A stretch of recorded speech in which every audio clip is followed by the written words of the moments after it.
আচ্ছা, কুকুরের যে ডিস্টেম্পার রোগটা হয়, এটাতে কি, এটা সিমটমস কি আগে জানবো আমি।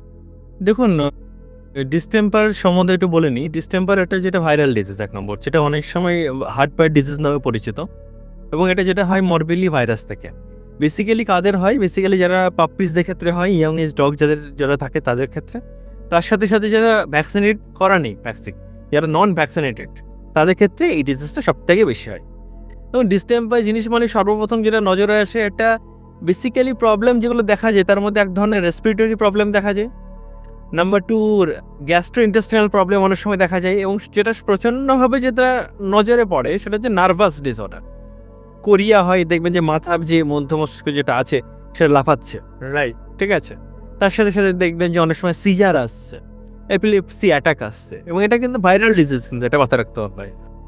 এটা কিন্তু ভাইরাল ডিজিজ, এবং তার সাথে সাথে এই ধরনের সিমটমসগুলো আপনি প্রচণ্ড হয়। মানে ডিস্টেম্পার হয়েছে, যদি ডিস্টেম্পারকে নিয়ে হাঁটা যায় তাহলে নর্মালি বোঝা যায় দেখে যে না, এই ডিস্টেম্পার অ্যাটাক। এবার আপনি যদি আসি যে আপনি কি করে বুঝবেন, মানে আরও কি করে ক্ল্যারিফাই হবেন ডিজিজটার ব্যাপারে, অবভিয়াসলি আরটিপিসিআর টেস্ট আছে, অবভিয়াসলি কিট টেস্ট আছে, অ্যান্টিজেন টেস্ট আছে, সেগুলো আপনি করলেন, ঠিক আছে। এইসব জিনিসগুলোর মধ্যেও আপনি বুঝতে পারবেন যে ডিস্টেম্পার হয়েছে। এবং সবথেকে বড় কথা যে নার্ভাস ডিসঅর্ডারটা সবথেকে আমাদের ক্ষেত্রে মাথায় রাখতে হবে, যে নার্ভের কী সমস্যা এই ডিজিজে সব থেকে বেশি আসে আর কি। নার্ভাস ইস্যুটাকে ড্যামেজ করে যে ডিস্টেম্পার ওকেটা, ঠিক আছে। তো সেক্ষেত্রে একটা প্রপার ট্রিটমেন্টের প্রয়োজন, ঠিক আছে। এটা হচ্ছে না, তাহলে কি ডিস্টেম্পারে আপনি বলছেন যে ডিস্টেম্পার হওয়া কুকুরকে বাঁচানো যেতে পারে? দেখুন, ডিস্টেম্পার হওয়া ডগকে বাঁচানো একদম অবশ্যই যায় না তা নয়, অবশ্যই যায়। এখন অনেক রিকম্বিটেড টেকনোলজি ভ্যাকসিনও অ্যাভেলেবেল আছে, যেগুলো দিয়ে অনেক সময় ডিস্টেম্পার ডগের ক্ষেত্রে অনেক সময় অনেক ভালো কাজ পাওয়া যাচ্ছে, ঠিক আছে।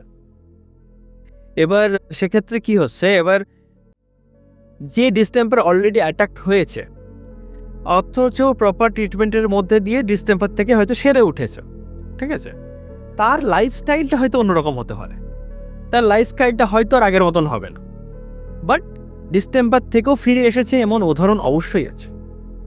স্যার, এটা কি কমিউনিকেবল? অবভিয়াসলি এটা হাইলি কন্টাজিয়াস ডিজিজ, যে কোনো ভাইরাল ডিজিজই কন্টাজিয়াস, এবং ডিস্টেম্পার, ক্যানাইন ডিস্টেম্পার যেটাকে বলি আমরা, সিডিভি আর হার্ট পাইট ডিজিজ, সেটা highly contagious disease, highly contagious. এবং অবভিয়াসলি ডিস্টেম্পার হলে আপনাকে সর্বপ্রথম যেটা করতে হবে, একদম প্রপার লাইন অফ ট্রিটমেন্টটা আপনাদের, তার জন্য নিকটবর্তী কোনো একটা ভেটেরিনারি ক্লিনিক্স বা ভেটের আন্ডারে আপনাকে থাকতে হবে আপনার বাচ্চাকে।